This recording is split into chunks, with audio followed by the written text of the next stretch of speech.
Morning, everybody. I want to start this session with asking you the question. Actually, I've been thinking about this for not just for today, but quite a long time.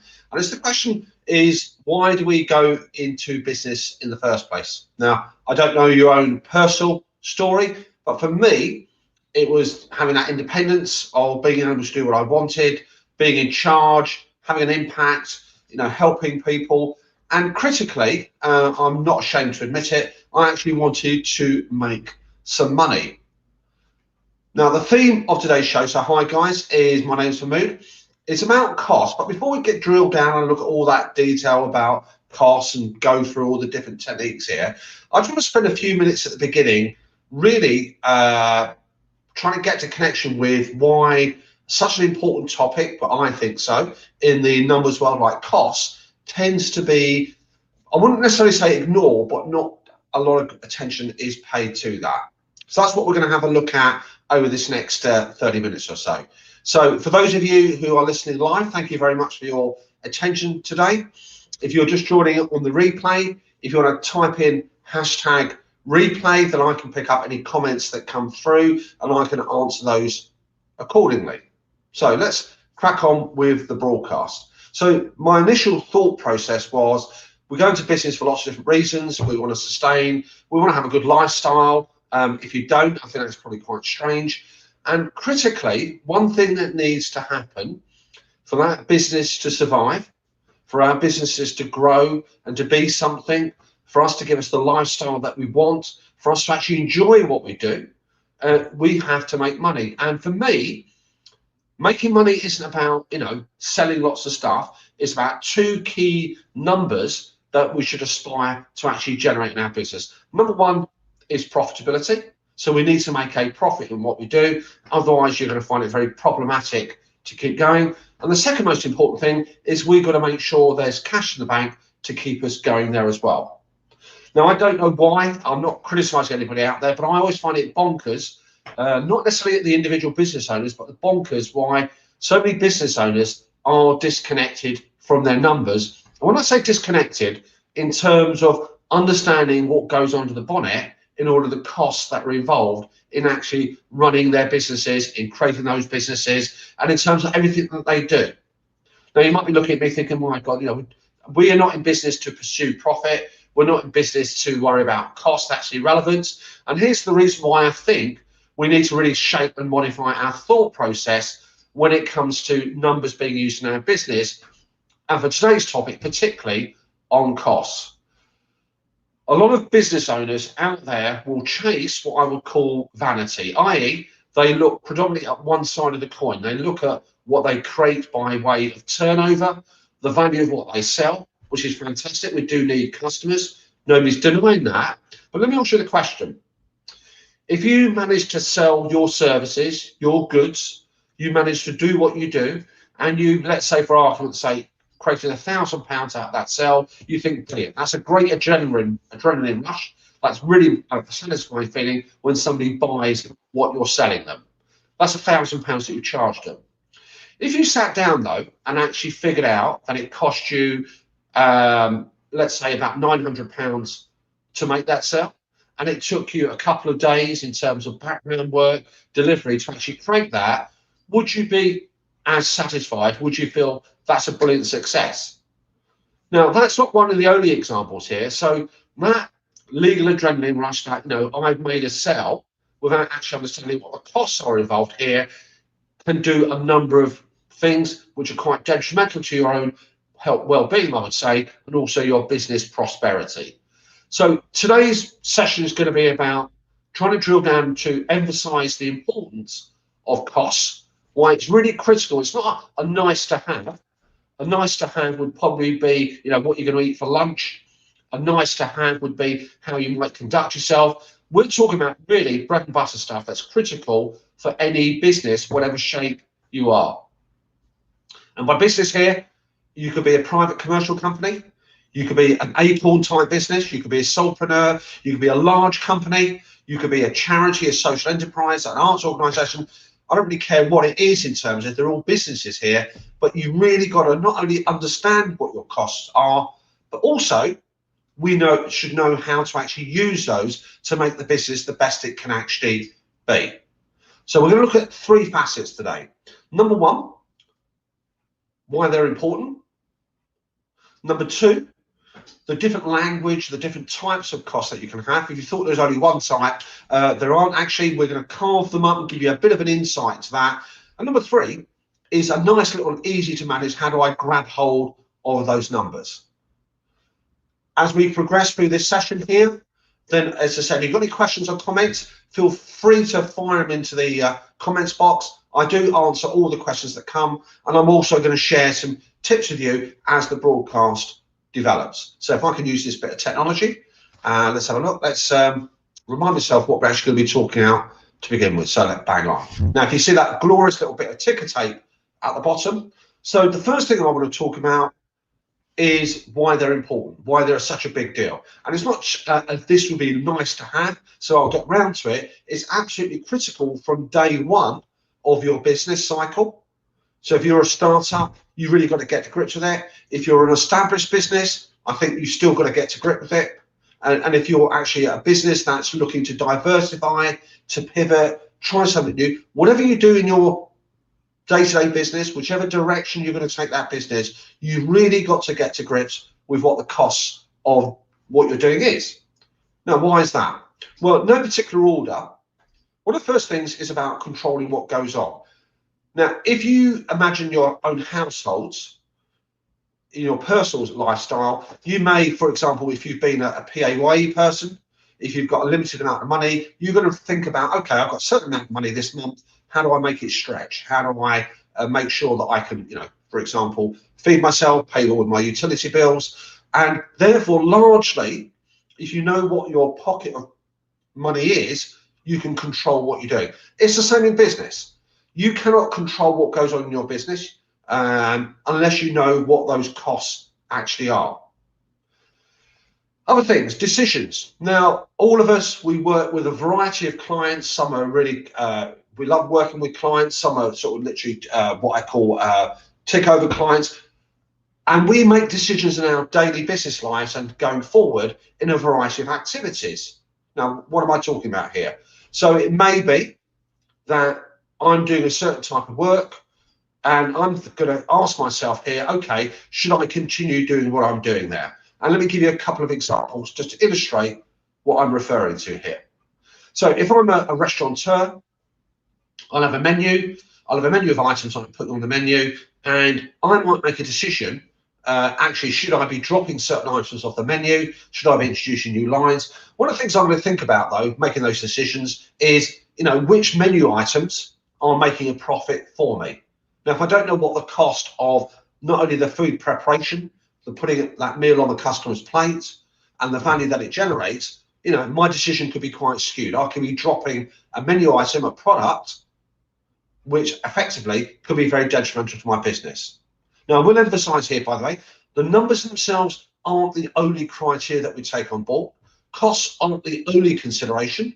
And there may be circumstances whereby if the costs don't quite match up, at that point, you still might go ahead commercially and otherwise and still proceed. But the costs are going to be part of that decision-making process.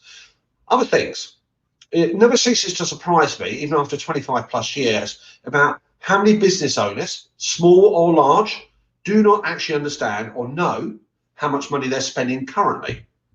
And ask yourself that same question. Could you, with conviction, say how much you've been spending in your business, not as an overall number, but where it's going, literally on a week by week, month by month basis? If the answer is yes, you've got a clear idea where the money is going.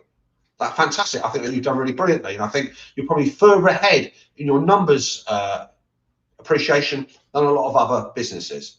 So decisions that you might make.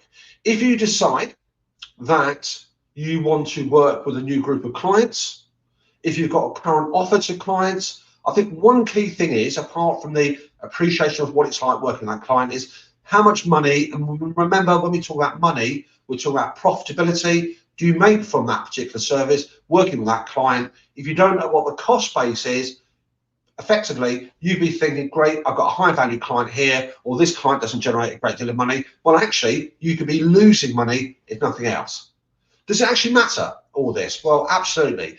If you do not have money supporting in your business, if you do not make a profit, if you don't have good cash flow, basically all you've got on your hands is a very time-consuming, cost-consuming hobby. You need to make money to be able to do all the things we've discussed there. And I make no shame of putting that as an important goal, not the only goal in your business life. Other decisions.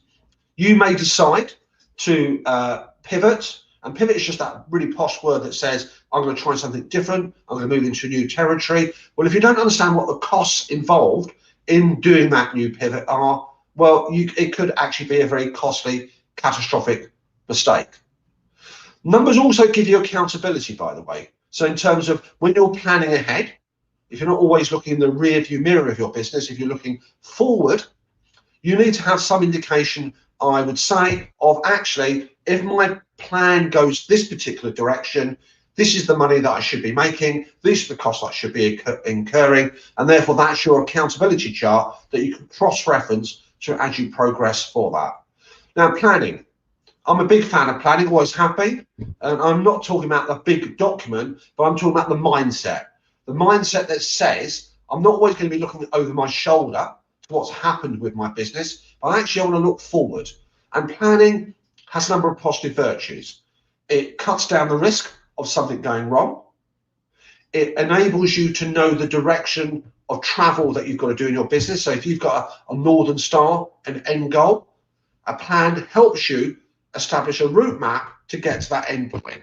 If you don't have a plan, you're going to be forever chasing your tail, and you're going to find it very difficult to realize your ambition, your dreams, your aspiration. Costs feed into that planning process. And ultimately, whenever we do a plan of action, a direction that we want to travel, you've got to translate that into what the financial impact will be. If you don't translate that to a financial impact, well, all you've got is a direction which may actually take you into a very rocky path. So costs, to me, feature quite heavily. One, it knows if you're actually going to be able to grow and sustain your business. And growth, by the way, if you don't grow your business, you're actually effectively going backwards, in my opinion.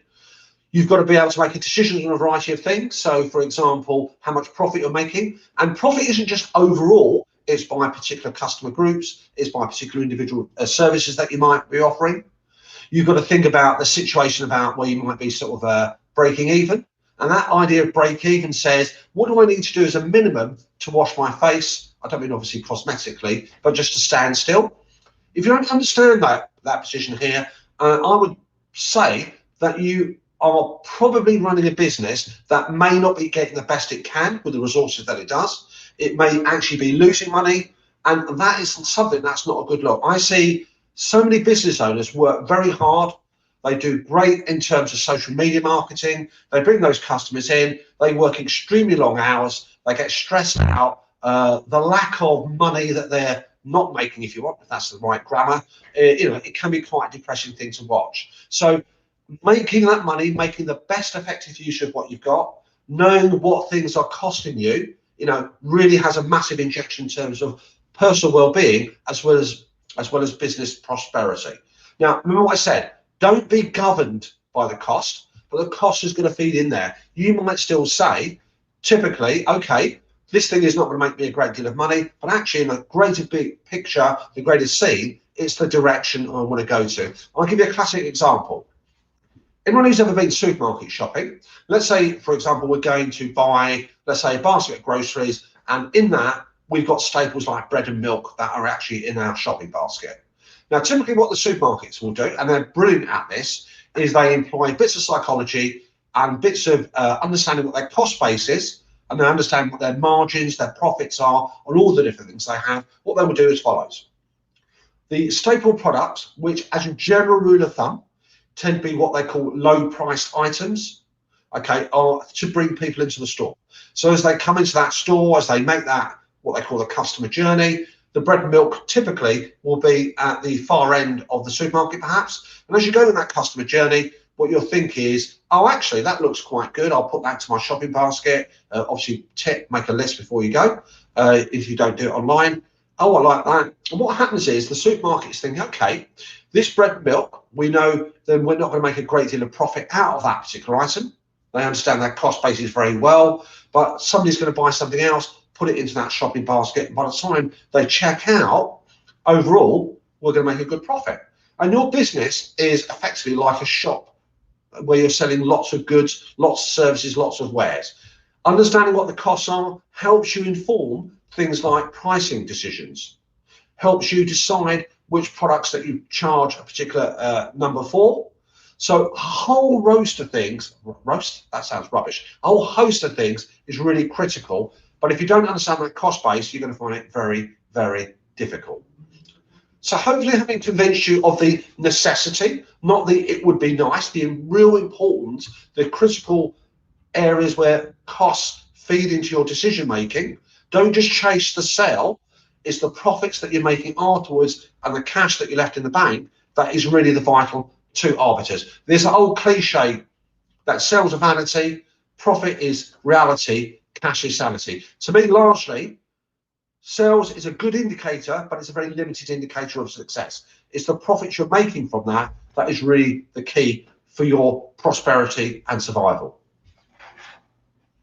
Now, having talked about why it's important, and again, it's not it will be nice to have, it's really important. Let's talk about the different cost types. Now, finance professionals, accounting professionals, they're a devil because they jargonize the hell of things that are going on in your business there as well. So I'm actually going to talk about two broad ways that we can describe costs, the money that comes out of your bank, the bills that you receive, and therefore that will give you hopefully some good insight to how to use those and leverage those effectively in your business.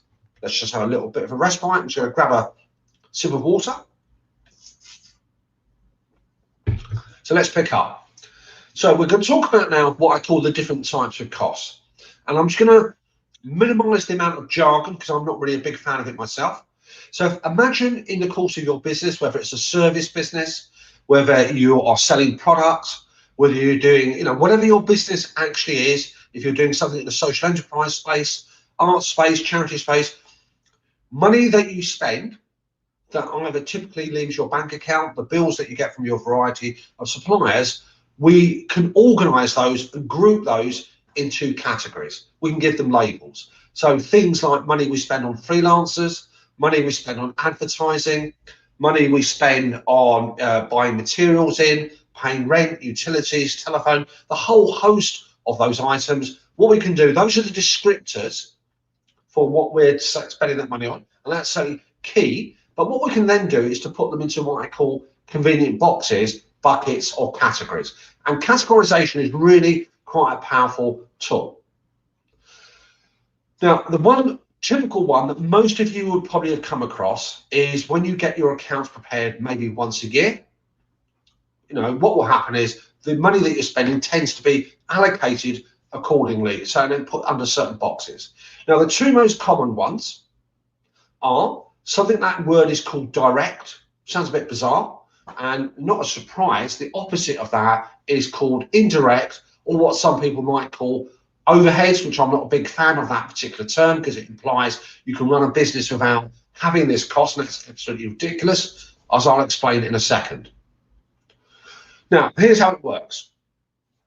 Let me take a few examples to illustrate the point that I'm making. Let's assume our business is in the job of retailing.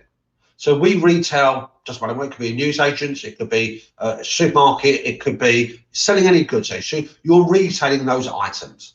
Now, first thing we can do is we can think, okay, in the cost of running my retail outlet, what are the costs that I can trace and link to the effectively selling on to the customer? So typically it may be something like the items that you buy in from someone. Those are what are called direct costs. Other things might be, well, if I'm employing somebody who's at the sharp end of things, selling that product on, I might call their wages, a direct cost as well. The cost of delivering the item into my shop, into my online store, the delivery charges will also be a direct cost. So that's one group of costs, all the costs that are linked directly. Other things, if you imagine say an airline company, it flies passengers from A to B. Think about what it does and the cost that we can trace with that, we can link with that. The direct cost of providing that particular service would be typically the cost of the cabin crew's wages, the cost of the pilot's wages. You can also include things like any of the food that's used for the online and the onboard catering. We could think about the landing charges that are levied when the plane lands at its destination, the fuel that goes into the aircraft. That would be a direct cost. So it's about, think about the service, think about the costs that are closely matched with it, and that's a direct cost as well. In my own business, in terms of one of the businesses I run as an accounting firm, it will be typically, if I think about the work that I provide to clients, if I trace that back to what I might call direct costs, it would be the cost of the staff that I'm employing to help me, part of my team, to put that work together. It'd be the cost of any software that I might be using in my tasks to deliver that to the client. Those are all direct costs. If you're a freight company, if you're a lorry company, a distribution company, the cost of the driver's wages, the cost of the fuel would be direct costs. So that's one convenient thing. Now you might be thinking, well, does it serve any purpose? It certainly does. Stick with me for a moment and I'll come to that in a second. Now the other category of costs, I prefer the term support costs, but in terms of traditional vocabulary, people use that word overheads. Now, I'm not a big fan of overheads as a term because it implies negativity. It implies that your business can be run and overheads are an unnecessary expenditure. And for me, that's completely bizarre and that's completely bonkers. Can you imagine running a hospital where the direct costs are the costs of the nurses, in terms of the doctors? And if you think about the support costs, the overheads, like the ancillary staff, the pathology, the x-ray department, the cost of maintaining the building, those support costs, let me ask you, can you run a hospital without incurring those costs? And the answer is absolutely not. So for language and visualization, don't use the word overhead. Try and think of it in terms of support costs. Those costs support the activity. So if we go back to a couple of the examples that we had, if I think in terms of my own business to start with, the support costs would be people who work in terms of maybe some of the administration, back office, filing, some of the marketing activities. But without that, my business couldn't sustain itself. Some of the other on costs like the telephony, some of the keeping the infrastructure, the effectively the website going and everything else, that would be part of that. The in-house systems that I might be using, which aren't necessarily linked to providing client work, all supports what I do. Our airline company. So if we imagine the airline company, we think about the check-in, the baggage control, that's supporting the job of the airline. We think doctors and nurses, we've said already, the pathology, the x-ray. So for me, that's one visualization. Think about the costs that are directly matched to that and think about the support costs.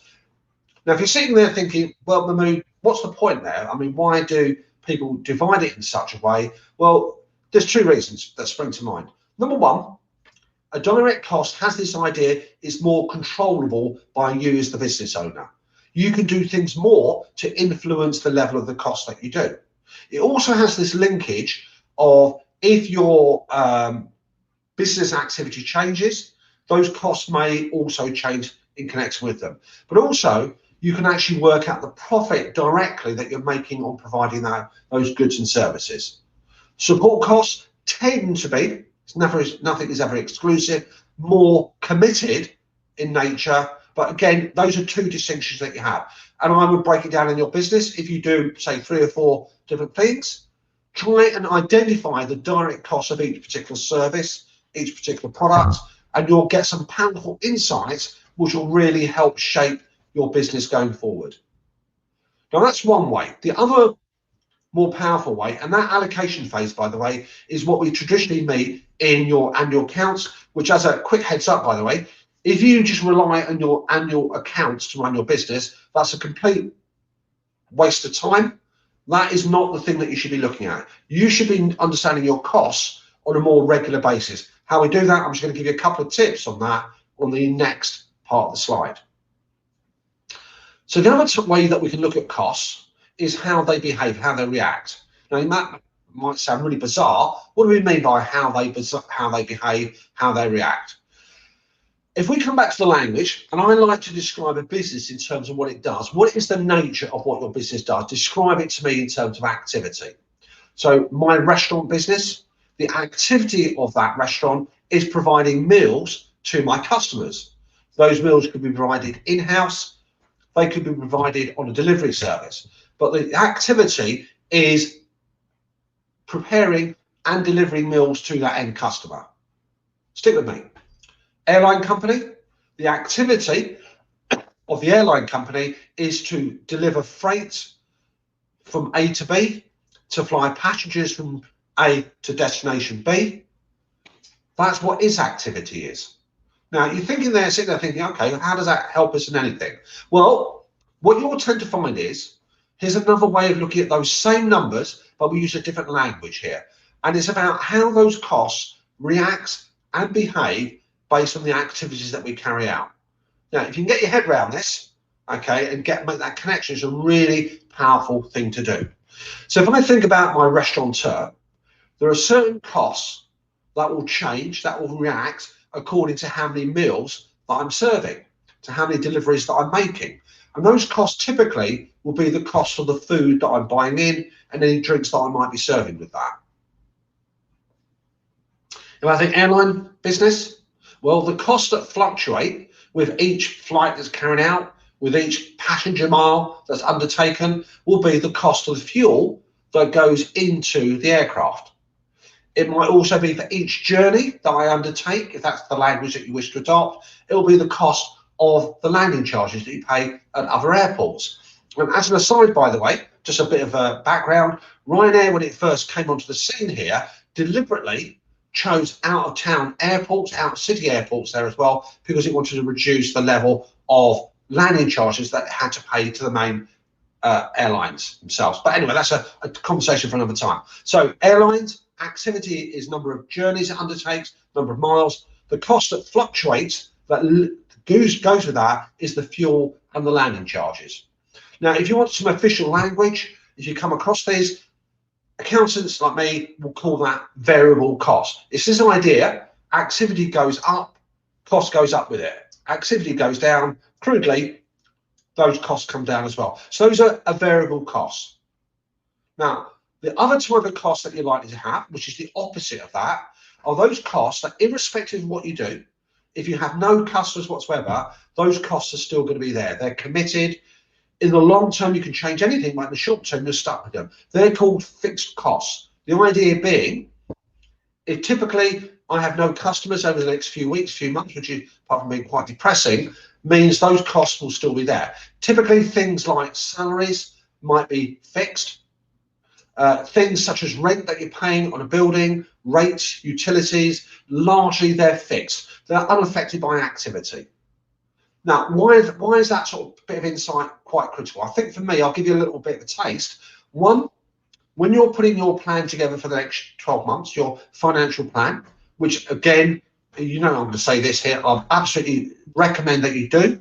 If you do nothing else in your business life, put a plan together, a cash flow plan. But when you plan, you can plan based on the number of sales that you make, what's the cost of going up, the number of sales, if they move up and down, those costs you can project quite nicely with them. The other ones that are supporting costs, you can just layer down there as well. And it fixes our mind on what we can actually influence going forward. So it's really a powerful insight. Other things, it helps us figure out the break-even position of our company. It helps us figure out making better decisions about which products to develop, which products to drop. So that inside knowledge, that connected knowledge, is really a powerful insight. So how they behave, how they act, you know, is really great for actually drilling down and understanding what's going on.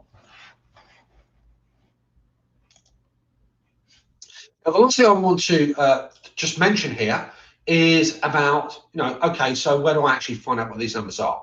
Now, in the technological world that we live in, you know, where businesses operate now in a what I call a relatively fast-moving paced environment, where you've got situations where going back 100 years or so, the customers were not as demanding, where literally you could have very limited product range here. Now we're going to move much more flexibly. We're going to react more. We have challenges that we face, which we can meet as well. But information that you need, you don't need to wait several weeks. You need to have that information, relatively speaking, at your fingertips. So for me, my preference is always to clients, whatever the size they are, make sure you plug into something digital. Now, there are loads of applications out there. I have a personal preference for which one, and that's purely because it's a personal preference, because it's a software that's more intuitive, easy to use. Doesn't matter whether it's Zero, doesn't matter whether it's a free agent, whatever those applications are there. But I think really you've got to look at investing very modest amounts of money to get yourself plugged up with something digital. Use your trusty, I won't reveal here, one of these, that's your mini computer. And effectively, there is no reason on earth I can think of why you should not be able to access your numbers, your costs, and your income on a more regular basis. If you rely on your year-end accounts to run your business, you're missing out loads, and it's a massive oversight, in my humble opinion. You've really got to get closer. And again, there are lots of options out there, but have an engine that does all that wonderful, tedious stuff of record keeping. Once you've got the data, then it's amazing what it can do for your business itself. Think about the linkage. So I'm going to give you a little taste. I'm going to explore this on a future broadcast.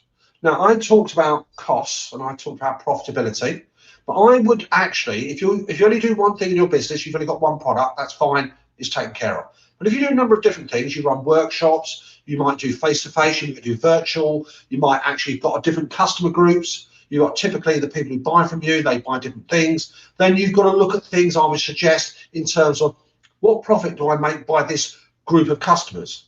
What profit do I make by this group of products?